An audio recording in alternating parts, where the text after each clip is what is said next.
अस्सलाम वालेकुम। इससे पहले कि हम बात करें कि अस्थमा दिखने में कैसा होता है, आइए पहले देखते हैं एक आम से एयरवे को। एयरवे से मुराद वो जगह जहाँ से हवा का या ऑक्सीजन का गुजर होता है।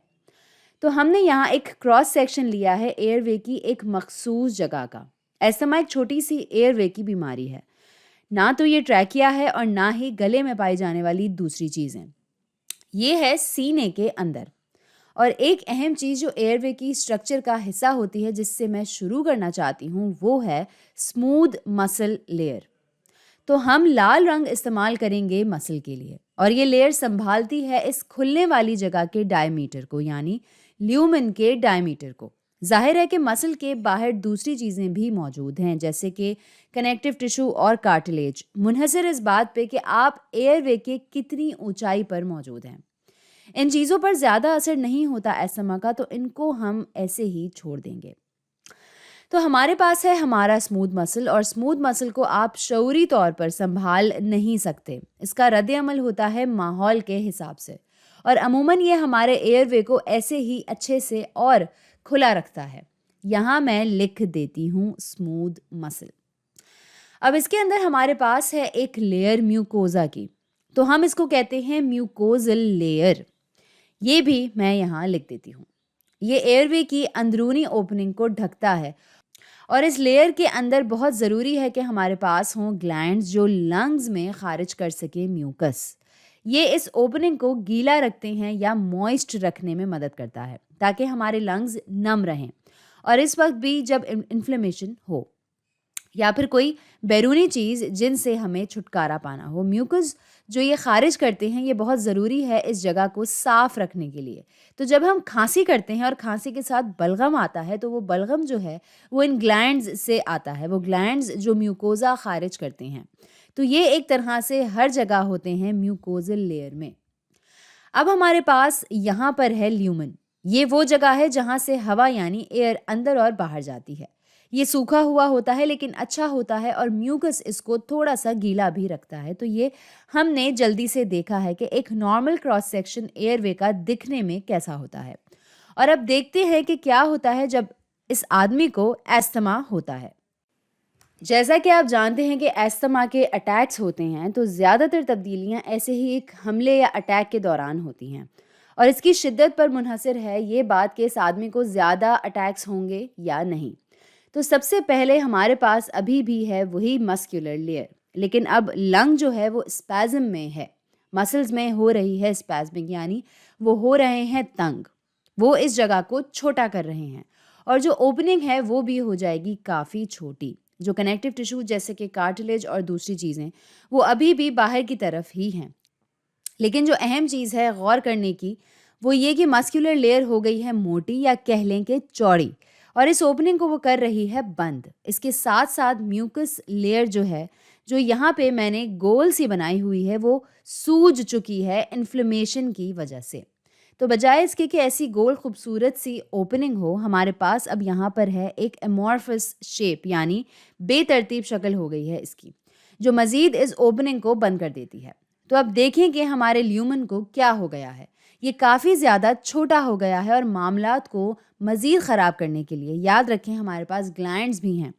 तो ग्लैंड्स अभी भी यही हैं, लेकिन इस दफ़ा इम्यून रिस्पॉन्स पर इनका भी रद्द अमल हो रहा है, और इसके नतीजे में ये भर रहे हैं म्यूकस से और इसको खारिज कर रहे हैं ल्यूमन में, जो कि पहले से ही पतला है और ब्लॉक्ड है। तो अब हमारे पास है ये घूमता हुआ म्यूकस इसके अंदर, और ये मामलात को और बुरा बना देते हैं। तो अब फ़र्क देखें दोनों में। इसमें हवा कैसे अंदर आराम से इस बड़े सुराख के ज़रिए जा रही है, और इस वाले में कैसे। तो ये जो सारा फ्लूइड है यहाँ पर, इस सब के दरमियान होंगे छोटे बुलबुले, तभी आपको पॉपिंग और घरघराहट की आवाज़ें सुनाई देती हैं जब किसी को अस्थमा का अटैक हो रहा होता है।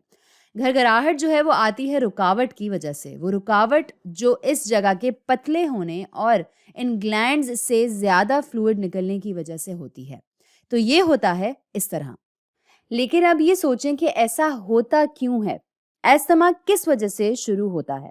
अब ये है एक अहम तरीन सवाल, क्योंकि माहौल में बहुत सारी चीज़ें मौजूद हैं। ये हो सकती है आलूदगी, ये हो सकता है धुआं, ये खाना भी हो सकता है या खुश्की। कोई भी ऐसी चीज़ जिस पर ये शख्स रद्द-ए-अमल या रिएक्शन ज़ाहिर करता है, ये हैं वो एलर्जेंस हवा में मौजूद। और जब ये जिस्म के अंदर घुसते हैं, हमारे जिस्म का होता है एक इम्यून रिस्पॉन्स जो किसी भी बैरूनी चीज़ पर रद्द-ए-अमल ज़ाहिर करता है। कुछ लोगों में रद्द-ए-अमल ज़्यादा होता है और फिर हमारे पास होती हैं ये एंटीबॉडीज़ जो ऐसी होती हैं दिखने में, ये वाई शेप्ड मॉलिक्यूल की तरह। तो ये इम्यून रिएक्शन ये होते हैं आईजीई, ये इन एंटीबॉडीज़ का नाम है। अब हमारे जिस्म का एक बड़ा मुश्किल मेमोरी सिस्टम होता है। अगर ये इन एलर्जेंस को पहली दफ़ा देख रहे हैं तो शायद आपको सिर्फ 2 आईजीईज़ मिलें, क्योंकि ये काफ़ी मेहनत से काम कर रहे हैं नए बनाने के लिए ताकि वो इनको पहचान सकें। लेकिन तीसरी चौथी दफ़ा जब भी आपका इन एलर्जेंस से सामना होता है, चूंकि वो मेमोरी अभी भी वही है, हर बार आईजीई बनाना आसान हो जाता है। ये बिल्कुल ऐसा है जैसे आप एक दुश्मन से लड़ रहे हैं जिससे आप पहले भी लड़ चुके हैं। तो आईजीई का अब नंबर बढ़ जाता है। तो जो साइजेस हैं इस आईजीई रिस्पॉन्स के, ये प्रोपोर्शनल है इम्यून रिस्पॉन्स के साइज के, या कह लें कि इस एलर्जिक रिस्पॉन्स के साइज के। क्योंकि जब इम्यून रिस्पॉन्स में गड़बड़ होती है किसी भी बैरूनी चीज से लड़ने में, इसे कहते हैं एलर्जी। जी हाँ, एलर्जी जो है वो इसी का नाम है। तो हमारे पास हैं ये बैरूनी एलर्जेंस इन आईजीई के साथ।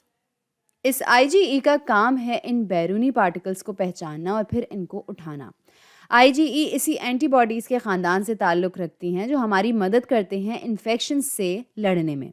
लेकिन इस केस में ये ढूंढने जाता है एक सेल जिसे कहते हैं मास्ट सेल, और मास्ट सेल के अंदर होते हैं मॉलिक्यूल के छोटे पॉकेट्स जिन्हें कहते हैं हिस्टामीन। ये हमारे जिस्म के अंदर तैर रहे होते हैं, और हिस्टामीन जो है वो एक अहम खिलाड़ी है किसी भी एलर्जिक रद्द-ए-अमल में। तो हिस्टामीन मौजूद होता है इस सेल की दीवारों के अंदर, हमारे सिस्टम में खुला नहीं तैर रहा होता। लेकिन जो आईजीई एंटीबॉडीज़ हैं जिनके बारे में अभी हमने बात की थी, वो दोस्त हैं इन मास्ट सेल्स के। और जब भी ये ऐसी कोई बैरूनी चीज़ अपने साथ लेकर घूम रहे होते हैं, तब ही ये जाकर ढूंढते हैं और जुड़ते हैं मास्ट सेल्स से। तो हर जोड़ी आईजीई की जिसने ये एलर्जन उठाया होगा, वो जाएगा ढूंढने एक मास्ट सेल ताकि इससे जुड़ सके। ऐसे इस तरह का जुड़ना एक तरह से जगा देता है मास्ट सेल्स को। तो ये सारी पॉकेट्स इसके अंदर ऐसे खुल जाती हैं और फिर हिस्टामीन इस तरह से मास्ट सेल्स के बाहर निकलता है और हमारे सिस्टम में दाखिल हो जाता है, हमारे खून के बहाव में, जो इन सब एलर्जिक रिएक्शंस का बायस बनता है। इसी वजह से आप छींक मारते हैं और आपकी आंखों में पानी भी आता है। पूरा जो एलर्जिक रिएक्शन होता है वो इन छोटे हिस्टामीन मॉलिक्यूल्स की बदौलत होता है। और लंग्स में अगर इस आदमी को एस्थमा हो, बिल्कुल यही चीज़ होती है हिस्टामीन की वजह से। कुछ और पार्टिकल्स यहाँ भी बना लेती हूँ सिर्फ दिखाने के लिए। तो एस्थमा बुनियादी तौर पर एक इम्यून रिस्पॉन्स है जो ओवरबोर्ड जा रहा है, यानी हद से ज़्यादा बढ़ जाता है। ये हमारे जिस्म का कुदरती रिस्पॉन्स है किसी भी बैरूनी चीज़ के ख़िलाफ़, जिसकी वजह से बाद में हमें नुकसान पहुंचता है बहुत सख्त रद्द-ए-अमल ज़ाहिर करने के चक्रों में, क्योंकि फिर ऐसी चीज़ें रिहा होती हैं जिस्म में जो हमें तकलीफ़ पहुंचाती हैं।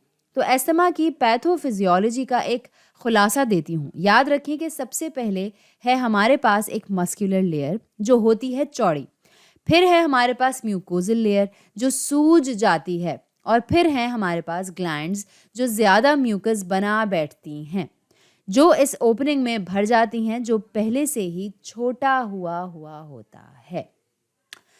तो आज के लिए इतना ही।